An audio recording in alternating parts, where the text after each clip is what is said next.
Hi, And I'm Antony. and this is Words and Numbers. What's new and exciting in your world this week, Ant? I've encountered two sets of listeners over the past 14 days. I want to give a shout out to them: Chris and Rebecca Wilcox, Richard Lawrence, Colin Calderera, Marguerite Madden, and Joey Pickens. It makes me so happy to encounter people out in the wild who listen to Words and Numbers. Yeah, but does it make them happy? Well, they contacted me. Of course, whether they contact me a second time, I don't know. That's right. You specialize in answering questions I didn't ask. I love stories about people finding creative ways around nonsensical rules. The latest comes from a high school coach who was trying to arrange a trip to take 9 students to a competition. They were going to fly Spirit, which was probably their first mistake. Yep, there's your mistake right there. Spirit's Yep, there's your mistake right there. Spirit's nonsensical policy is that once a ticket is purchased, the name on the ticket can't be changed, not even for a fee. This became a problem when 4 of the students had to back out of the trip, which meant that they were going to be replaced by 4 other students. The tickets weren't refundable, and Spirit refused to change the names, which means that the coach is left eating 4 tickets and buying 4 new ones. Here's where the creativity comes in. The coach took advantage of 2 unrelated, though important facts. The first is that Spirit does allow corrections to misspellings. If your correct spelling is John and the ticket says Jon, all you have to do is call up and say, look, insert an H, and they'll take care of that for you.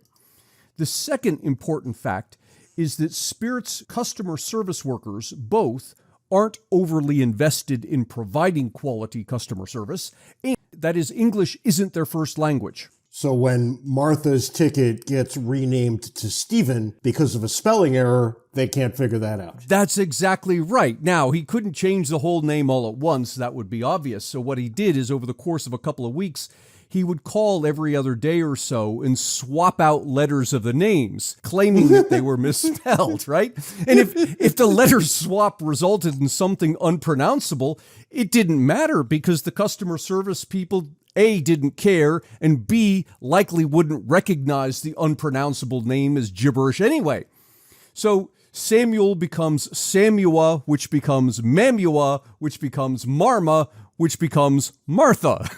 And he did this for all 4 of the students. Was it Spirit, you said? It was Spirit. I flew Spirit once out of Latrobe, Pennsylvania. They had a direct flight to wherever it was, someplace in Florida. And I didn't know it at the time. Otherwise, I wouldn't have flown them, and I haven't flown them since. Their on-time record is like 50%. That's kind of like American Airlines right there. And you get on the plane, and it was like some underdeveloped country. There are people getting on the plane with animals. I expected to see chickens running up and down the aisle. Right. I've never flown Spirit, and I think we're going to keep it that way. I have bad enough luck with the major That's right, as it is, yeah. I don't need to drift any lower than I already am. We're going to go from air travel to car travel. The average financing rate on a new car went from 4.5 March of 22 to 7% now. I don't think I've ever seen a mortgage at that rate, let alone a car. I've taken out car loans, but they've always been for either 0 or 1%. Right. It gets even more ridiculous. Used car financing is over 11%. I didn't think ever see interest rates that high again. It's ridiculous. The average monthly payment right now on a new car is $730. Average for a used is $556. That's up about $150 since June of 2020. And get this, back in 2004, 1% of auto loans lasted 6 to 7 years. Now it's 30%. That's really scary. You're bumping up against the life of the car at that point. Yep, that's right. People are going to end up paying a year or 2 on a car loan for a car that died and that they're not driving anymore. Yep. They're going to end up paying 2 massive car bills every month. I'm reminded of a book called The Millionaire Next Door. Do you remember this book? Yes. One of the central lessons learned from The Millionaire Next Door is that you drive a shitty car. Yep. That millionaires aren't out driving $80,000 Audis. They're out driving $12,000 Buicks. Yeah. A car for people who actually have the money to afford one is not. It goes the other way. The reason they became wealthy is because they didn't squander their money on ridiculous things. A car is a horrible investment. Well, it's not an investment at all. It's Right. just Yes. It's just a long-term consumption good. Giant suckhole down which all your money is going to go. I remember as a young man wanting, nice, expensive cars a lot. Mm-hmm. And the older I got, the cheaper the cars became. Yeah, I did the same thing, and it followed, probably not coincidentally, my income. The more I earned, the less I wanted the expensive car. That's right. And I think that's just smart living. When you see the breakdown of the data like this, it's horrifying. For the foolishness of the weekend, we go all the way back yet again to the sunny shores of California, where the big three power companies in California, Southern Cal Edison, Pacific Gas and Electric, and San Diego Gas and Electric, have submitted a joint proposal to the Public Utilities Commission that outlines a new rate structure. They're going to charge people according to their income. Here we go. So they're going to have a base rate that everybody will pay. And then the secondary rate, the rate determined by household income, will go from $34 a month up to $128 a month. A lot of people might look at that and say, well, that's fair. But if you did... Yeah, the rich have to pay their fair share. If you did everything that way, you have the same effect as if you said everyone earns the same amount of money. Because what you're doing is everyone's having the same purchasing power. If anybody is out there thinking that this is a good idea, then why not pizza too? Right. Why not pizza costing wealthy people 4 times as much? In California, we're not dealing with wealthy people here either. This starts at $34 a month for $28,000 to $69,000 a year. The highest rates fall to people. And in California, that's not even the top 10%. Yeah. That's like the top 15, 18%. All manner of foolishness is going to ensue from this. Policymakers in California must spend all their time trying to figure out how they can drive highly productive people out of California. Every single policy is doing the same thing. And a bunch of highly productive people stay there. Nonetheless, right. What the hell's wrong with these people? Get up and go. Go to Oklahoma. This one, I think, is more offensive to me than most of the foolishnesses of the week. For one-stop shopping for all things James and Ant, visit our website, wordsandnumbers.org. If you're a full-time college student looking for something educational, fun, and free, apply to join me and James and several faculty who have appeared on Words and Numbers at the inaugural summer seminar on the theory and practice of classical liberalism. Appeared on Words and Numbers at the inaugural summer seminar on the theory and practice of classical liberalism. The week-long seminar is hosted by the Stevenson Institute at Wabash University and will be held June 5th through the 10th. There's no charge, and meals and lodging are provided. To apply, see the link in the show notes. Pete Earle joins us this week. Pete is an economist at the American Institute for Economic Research. He spent over 20 years as a trader and analyst at a number of securities firms and hedge funds in the New York City area. His research focuses on financial markets, monetary policy, and problems in economic measurement. He has been quoted by the Wall Street Journal, Bloomberg, Reuters, CNBC, NPR, and numerous other media outlets. Pete holds an MA in Applied Economics from the American University, an MBA in Finance, and a BS in Engineering from the United States Military Academy at West Point. Pete, welcome to Words and Numbers. Pete, welcome to Words and Numbers. Great to be here. Thanks for having me. It turns out, Pete, you wrote an article that's gotten a bit of attention. The downside of that is that when you write an article that gets a lot of hits, you get a lot of hits in return from people who have misapprehensions about the article or they don't understand where you're coming from. So there are trade-offs. It sounds like you're calling people stupid. Is that what's happening here? No. That sounds like what's happening here. Anyway, before we get rolling, how many hits is a lot of hits? As of this morning, it was approaching 1.4 million. Good God. On AIR alone. So that's pretty big. That is astonishing. Way to go, Pete. Very nicely done. Thank you. Thank you. I appreciate it. You know, there's no way of knowing this in advance. There's things I've written that I thought were going to be popular or made good points, and they just sort of fell on their face. And then this thing, I put thought into it, of course, but I mean, I wrote it and then I sent it out there, and I didn't know it was going to take off like this. If you guys don't mind, I'd like to start time. There was a country, and this country, it had a simple but refined culture. It was influential in the world, innovative industrial population, and it had a major role in producing most of what people today consider prosperity or progress. It traded with the entire world, and because it had oceans around it, there was very little reason for this country to go abroad looking for monsters to slay. At one point, it fought a very bloody internal civil war. As time went on, this country began tinkering in the internal affairs of other countries. As it did that, it took on a lot of debt. Its currency was literally and figuratively the gold standard of the world. And with massive deficits, with internal spending out of control, it inflated the currency. And at some point, its currency fell into disuse. The name of that country? England. The Bretton Woods Agreement really put the dollar in the role of international reserve currency of the world, but it was probably headed in the role of international reserve currency of the world, but it was probably headed there anyway. So before we talk about de-dollarization, there's a couple of important caveats I got to throw in here really quick before we get started. First, when we talk about de-dollarization, the dollar being replaced or joined by other currencies is neither imminent or guaranteed. So what I'm saying is that this would probably take generations to occur, and a lot could happen between now and then. Hang on. So when you say de-dollarization, you mean the dollar no longer being the world's reserve currency? Yes. I don't mean the dollar disappearing. I don't mean the dollar being debased down to nothing. I only mean the dollar being either moved out or reduced from its prominence as the sort of center of gravity in global transactions. That's really what you're talking about here, isn't it, Pete? That the dollar is used to reconcile transactions. Absolutely. The dollar is the lingua franca of global commerce.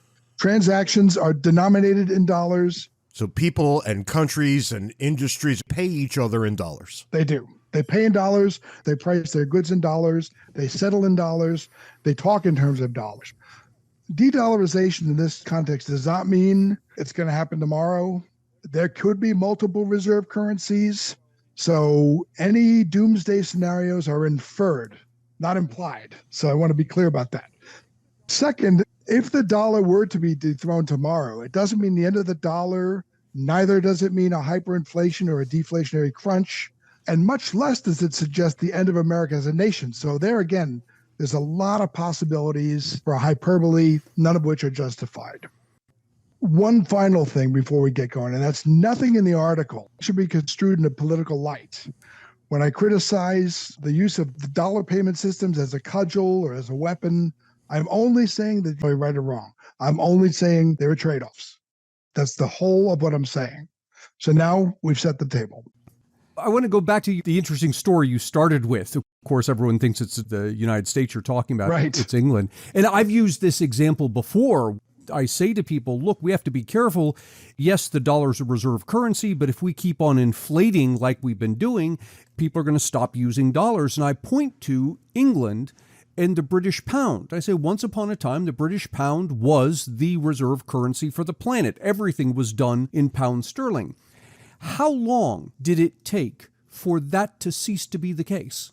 The accounts I've seen of it, the historical economic history accounts, say that basically the sterling, which is the pound, was basically the reserve currency from maybe 1895 or 1900 until about 1950. There was some overlap with the dollar becoming the reserve currency of the world in the Bretton Woods system. So until about 1950, there was some overlap with the dollar becoming the reserve currency of the world in the Bretton Woods system. So basically about 50, 60 years. I mean, just to give you an idea of how entrenched it was 30 years ago when I started trading, we still called the pound cable, because there was essentially a transatlantic cable you would get on to make a transaction. And it was still called cable 35, 40 years after it had left that role. I mean, it's still a prominent currency, but it's not the reserve currency anymore. There's a whole bunch of reasons why now the dollar is being looked at as a candidate for either being replaced or of acquiring a few new roommates in the role of reserve currency. The roommates argument, that's actually already happening. There are all kinds of places right now in the world that are settling their trades between and among each other in their own currencies.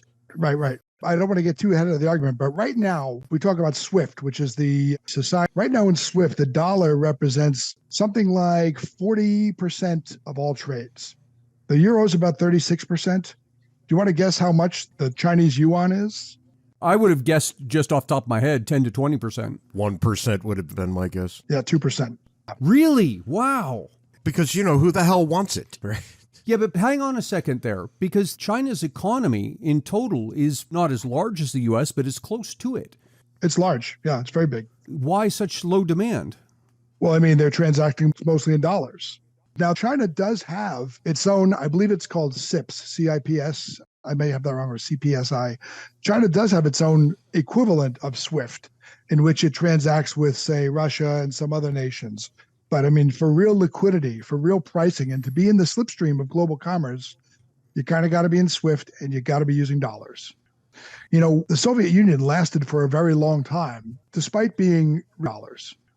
The Soviet Union lasted for a very long time, despite being really inefficiently run and despite being centrally planned and all the mistakes that central planners make, partially because they were a country that was living in the middle of a market system and they could see dollars. And if you know that prices of these goods are changing and dollars are changing, you can kind of plan your own internal economy somewhat around what's happening in the world around you. So the role of the dollar, having this one sort of, again, I use the term center of gravity, is beneficial to most countries. But there are still some reasons why many countries want to at least have an alternative, if not completely get away from the dollar. So 3 economies that are roughly the same size, give or take. The U.S. economy, the Chinese economy, and the European Union's economy. Why has the world not shifted, for example, to the euro? Well, the euro is still pretty widely used. But again, the U.S. is a tremendous exporter. We have any number of reasons. There's a lot more countries that have actually adopted the dollar as their sort of currency than the euro. The lead that the dollar has and sort of the entrenchment of dollar-based systems and dollar-based customs and financial technology and all of that gravitates around the use of the dollar.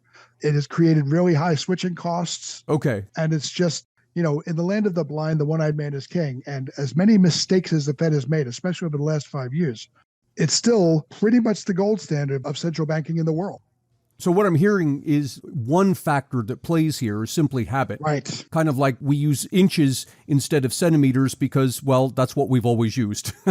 That's exactly it. Okay. For many years, there have been proposals about alternatives to the dollar. About 20 years ago, it seemed like serious proposals among the Gulf oil states to come up with a trading medium, even a form of money to trade amongst themselves to replace the petrodollar alternatives. China recently introduced a futures contract that settles in the yuan. So there's lots of efforts around the periphery. The reason I wrote the article is because it seems like there's sort of a head of steam gathering behind these efforts. They're still very fragmented. They still don't represent anything with any real sort of critical mass, but it looks like it's picking up steam, and that's why I wrote the article. 2 questions then. One, I think you already addressed in passing. If indeed the trend continues, how long before the U.S. dollar is no longer a global currency? And I gathered that you're saying that could be decades off. Yes. Assuming trends continue. Right. But here's the more interesting question in my mind. What happens then? What's the implication if all of a sudden, 50 years from now, we're all using the euro or the yuan instead of the dollar? It's such a big set of changes. We can't really see all of them. But there are a few things that we can sort of infer would happen. One is that if there were less demand for dollars globally, it means lower value dollars. And that would affect exchange rates and the acceptance of the dollar abroad, and that would affect businesses and travelers and so on. So there would be that. One of the consequences of the US dollar being so widely used is that every major business in every country in the world, whether it's a central bank, currency board, as the case may be, treasury, et cetera, they have to keep a stockpile of dollars. Modern finance being what it is, nobody wants to keep dollars in a giant pile. They want to have those amounts invested. So what they're going to do is they're going to move those dollar foreign exchange reserves into treasuries. They're going to have some short-term, some medium-term, some long-term treasuries, which means the dollar's ubiquity in international trade creates a market. It creates demand for U.S. treasuries, for U.S. debt. We could imagine that if over generational time frames, the dollar had less demand, that would create less demand for a certain amount of U.S. government bonds, and in turn could force a reduction of the market for debt. Right. We could imagine that lower debt means the government spends less or takes on less debt, and I think that's a very naive assumption. But I think it's more likely Right. that they would find other ways to raise money, and of course those mean inflation or taxation. If we're looking at a situation in which there are lots and lots of dollars floating around in the world and demand is dropping like a stone, the only thing we could ever see under those circumstances is wholesale inflation. Yes. We've seen that in every other place in the world, and we understand incentives. We understand the structure of incentives. And I think what we would see is that the government would quickly make up for any inability to issue debt by either having the Fed monetize it or printing money outright or whatever else it would do. I don't think they would suddenly say, well, I guess it's time to tighten our belts. Doesn't seem to be in their nature. So if and when this catastrophe, I think it would unfold slowly, but I think that definitely would be the case. Yes, absolutely. Again, with economics and econometrics, it's so hard to do these studies, but I wouldn't be surprised if that's one of many reasons why you have, the stagflation in England in the 70s, is that the lower demand for the pound meant less of an appetite for the gilt-edged bonds, as they call them, and then so on, leading to that situation. I'm going to push back a little bit on James. One of the things that's interesting about economic changes is they're either catastrophe or they're a long-standing dull ache, depending on the length of time that elapses. If this takes decades to come about, that's the dull ache. I can't see, even in worst case scenario, all of this transpiring in a matter of months. And if it did, that would be the catastrophe I think you're describing. But I want to point out something, which is this phenomenon that you're describing of the dollar becomes less accepted as a reserve. I want to point out something, which is this phenomenon that you're describing of the dollar becomes less accepted as a reserve currency, and consequently, foreigners are now investing less in U.S. government bonds. We're seeing that already. Yes. Although not because of the decline in the reserve currency, but over the past 2 decades, while foreign governments have been purchasing more and more treasury bills, the rate of growth has been less than the rate of growth of the government issuing the treasury bills. Yeah, as it turns out, demand curves slope downward even for U.S. Treasury bonds. Isn't that something? Yeah. There's another thing, too. As the issue of the dollar, you can essentially export inflation to any dollar-using nations. I don't mean nations that have foreign exchange holdings. I mean, if you're a nation that uses the dollar, and there's a bunch of them out there in territories, you can essentially export inflation. Thank you for saying that. That argument ever since MMT became a thing. And they're claiming, we don't have to worry about inflation. And my response is, you're getting the inflation. You're just foisting it onto everyone else on the planet who's holding dollars rather than concentrating it within the U.S. But it's still there nonetheless. We always think of Cantillon effects in domestic terms. But if I get the money here and then I transact for things in the developing world and they transact in dollars, they're getting, we're going to say, quote unquote, worse dollars than I got. So those effects are international as well. Imagine that you're the godlike dictator of a small nation and you're telling your people every day that you were born to rule and that you're keeping the Yankee imperialists at bay. And yet the pocket of every citizen are filled with pictures of Washington, Lincoln, Jackson. It just doesn't fit. Right. Yeah. It may be painful to transact outside the dollar system, but that's a subjective assessment. And there are some countries out there and probably some firms, and they would be willing to take a little extra pay militarily, but economically as well. Your article starts off by talking about the Chinese-Brazilian trade. Yeah. You didn't touch on, or at least didn't touch on to the extent I was hoping you would, BRICS, which I believe stands for Brazil, Russia, India, China, and I don't know what the S is. South Africa. South Africa. The BRICS is what? This is an attempt at creating a currency that's somehow an amalgam of those 5 countries' currencies? Is that right? There's a bunch of different plans, and it reminds me of what Facebook was trying to do. One is a plan for a currency that would actually be weighted with the varying currencies of those nations. So you would have the South African rand, you'd have the rupee, you'd have the ruble, and so on. Another is, this has been spoken about a lot lately, sort of like the hot idea right now in international finance theory. It's called Bretton Woods 3. Essentially, it would involve almost like a return to a commodity-based money system, but basically there would be to a commodity-based money system, but basically there would be either individual countries or groups of countries, and they would essentially trade in units that were not explicitly, but I believe implicitly backed by whatever they have a lot of. So you could imagine a group of African nations trading in a currency which either has titles to or is otherwise backed by, say, rare earth metals. And you would have other countries with oil, and you'd have Chile and Peru with some money which is essentially titles to future production of copper, that sort of thing. It's complicated. I don't think it's been fully worked out, but it's an interesting scenario. In some ways, it's a throwback to what was happening 150, 200 years ago in many places. Do you think that efforts along these lines would push the Fed to think about returning to a gold standard? Never. Really? No, absolutely not. They're bought and paid for.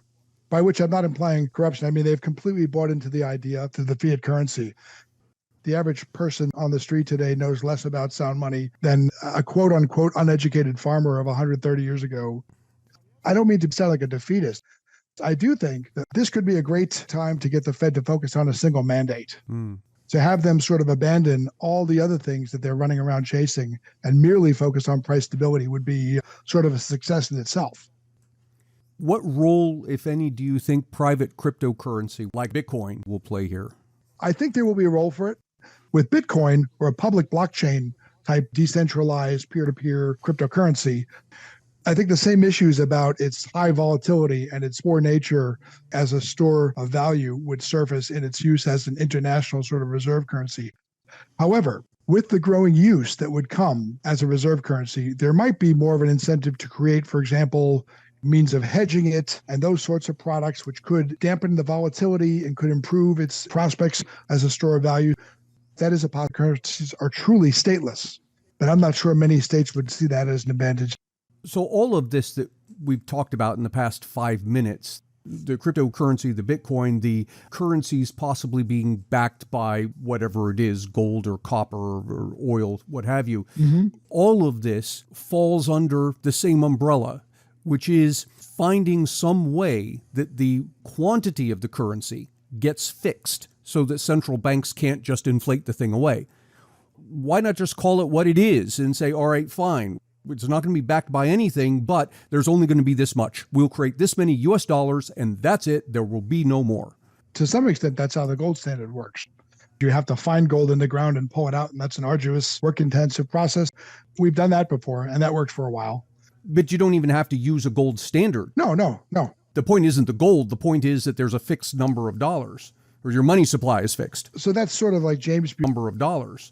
Or your money supply is fixed. So that's sort of like James Buchanan's argument about like a monetary constitution. Right. That you wouldn't necessarily need gold or silver. You would just need it written somewhere in a constitution or some other document. There will never be more than X of this currency. There would be some sort of quantitative limit that would limit the quantity of the monetary unit in existence. So what I'm hearing from you is economically, that's a great idea. Politically, it's a complete non-starter. That's exactly the case. It's an absolute non-starter. Yep. Yeah. No politician would ever vote to limit his own ability to screw around with a currency. That's exactly right. That plus the sort of institutionally instilled now fear of deflation, which is completely illogical.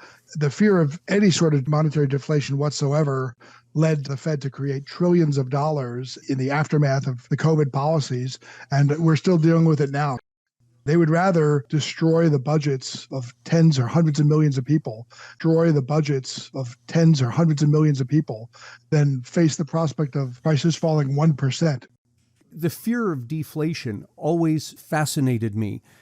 The best I've heard is a psychological argument that goes along the lines of, well, if people are expecting deflation, they're not going to buy today. They're going to wait for when prices are lower, and that's going to become a self-fulfilling prophecy, and the economy grinds to a halt. And when people say that, I point to tech industries where the price of anything that has a computer chip adjusted for its quality has been falling like 50% a year or 25% a year for decades. And we've never had that problem of people saying, oh, no, I'm not going to buy a computer. I'm going to wait for 5 years when it costs 1/10 as much. Yeah. Whenever somebody has said to me, if I didn't have to buy something or if I knew price was going to fall, I just wouldn't buy it. I say, try that with food. Right, exactly. Yeah. Or shelter. It just doesn't work. I think it's a form of, I use it too much, but it's a form of inherited shell shock from what happened during the Great Depression. That was one of very few financial crises that actually involved the deflation. And yet, if you look at the historical record, the Great Depression is something of an outlier. But even if that were the case, it was the Fed's fault. They sucked money out of the system to a far greater extent and when it was absolutely unnecessary to do so. By the way, Keynes made an argument like that.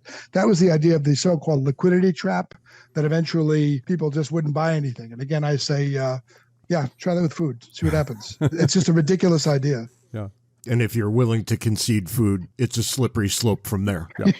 Because literally every other thing that you need is hot on the heels of food. Yeah.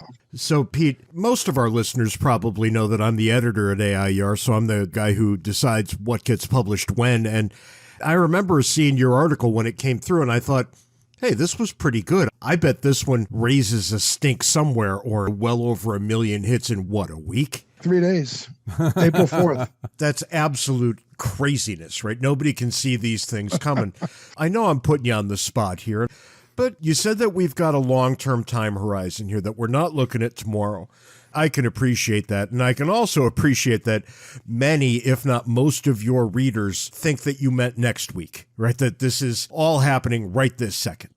Let's maybe give everybody reason to both take a deep breath and, on the other hand, get real worked up. Give us a 30-year time horizon, give or take, and the absolute best and the absolute worst case scenario. I appreciate not being put on the spot. Thanks. So, best case scenario is not only that nothing happens, but that whether owing to some sort of political mandate or a return to our sound money roots, the dollar becomes an extraordinarily sound currency, and not owing to any sort of nationalistic pressures, but only because money is a good and there's a market for goods. The dollar becomes the currency that everybody in the world wants to trade in, wants to save in, and all that sort of thing. And it facilitates trade between everyone. We want different areas of the world to specialize in what they're good at. We want us to use our comparative advantages. And maybe even, if I'm going to wax in a utopian sense, maybe we even cause other nations of the world to say, hey, you know, it's really working for America. Maybe we should back the yen in silver or something else in some other commodity standard. The other side, the dollar not being the reserve currency anymore, again, doesn't mean the end of America. It doesn't mean the end of days, but it would possibly mean either much higher interest rates for Americans, much higher inflation, very high taxes. And I believe that we still have enough of our rugged individualist culture in us somewhere that it would mean Americans moving to other places where they can sort of enjoy with it, getting as much out of their life as possible. Because I do believe that we're reaching a point where taxes are sort of becoming a thing that even people who are in favor of some of the insane policies and programs that are being bandied about are starting to look at the actual cost and say, hey, you know, maybe we can't get something for nothing. Yeah, it sounds like you're saying that Americans are just going to have to get used to living more like Europeans. Yeah. And I mean, I think when most people hear that, they think it means like, you know, eating a lot more cheese and working 4 days a week and all that kind of thing. But I think actually what it means is $8 for a gallon of milk. Yeah, no, I think Americans would be shocked to learn just how many European families have 1 or 0 cars. Mm-hmm. Absolutely. Yeah, I see it every time I go to France. To your last point there, Pete, and maybe this gets us into another topic for another day, but given that it's tax season, taxpayers, and I was talking to one specifically last night, and he was from California, and he makes a pretty healthy. He realized that by the time he added up state, federal, property, local, fees, and everything else, he's near 50% in taxation. Yeah, and that's all the more remarkable when you realize that a revolution was fought about taxes, which on today's scale would be like 3 to 5%. Yeah. And, the Stamp Act didn't really apply to a lot of people. He was the sort of guy who would say, well, this is the price of civil society. Yeah. And then he realized the price, as far as the Californians are considered, is one of every $2 that he makes. Yeah. That's the other thing, too, is you watch your taxes going up. And I always tell people, now consider what you're getting for that. The potholes are bigger. That's right. The potholes are deeper. Crime is more widespread. Education's not any better. Education's getting way worse. Right. Yeah. So, I mean, like taking more money and getting less for it. as if it was ever a transaction. It's far less of one now than it's ever been in the past, at least in my 50-something years. I think that's absolutely right. And you start thinking, you get a growing homelessness problem that's, I think at this point, the worst in the nation. You get people pooping on the sidewalk in front of your 1.2 million, 450 square foot house. And you have to start asking yourself some hard questions, like how long can we possibly last? And when you look at all the trends together in the United States, I get a little more concerned, I think, than you are. If I didn't indicate that I'm concerned, maybe I should in stronger terms, but I'm definitely concerned about it. I think that what we're looking at now is confiscatory levels of taxation. I don't think there's any other way to put it, but these confiscatory levels of taxation are just paving the way for more. Yeah. I'm not advocating anything along the lines of a revolution, anything like that. That's silly. But I am saying that taxes are probably not the price we pay for a more civil society or whatever. They're definitely the price we pay for allowing ourselves to be marginalized, allowing ourselves not to be heard. The shocking thing is, even with all of this, our lives are better year in, year out. Yeah. The power of markets is just incredible. It's astonishing. And even laden with all these burdens, and I'm not talking about tax barriers, I'm just talking about things like regulations and everything else, it propels us to heights of prosperity and improves our lives. And I always tell people, imagine if we didn't pile rocks on top of this thing, what would happen? Right. Yeah, it'd really be something, wouldn't it? As is usual, it was a joy to have you around, and it was an interesting afternoon for us. Yeah. Thank you, Pete. Much appreciated. Thanks, guys. And that's all the time we've got this week on Words and Numbers. Until next time, be sure to follow us on Twitter. Handles are in the show notes. Join Words and Numbers Backstage, the Facebook group where the conversation continues, and send us email, wordsandnumberspodcast@gmail.com. Until next week, try to be nice to one person who doesn't deserve it. Just one. And who knows, it may turn into a trend. Give it a shot. You might feel good about it. It may turn into a trend. Give it a shot. You might feel good about yourself. You could say you tried. You tried, that's right. Till next week, can't take it easy. See you next week, James.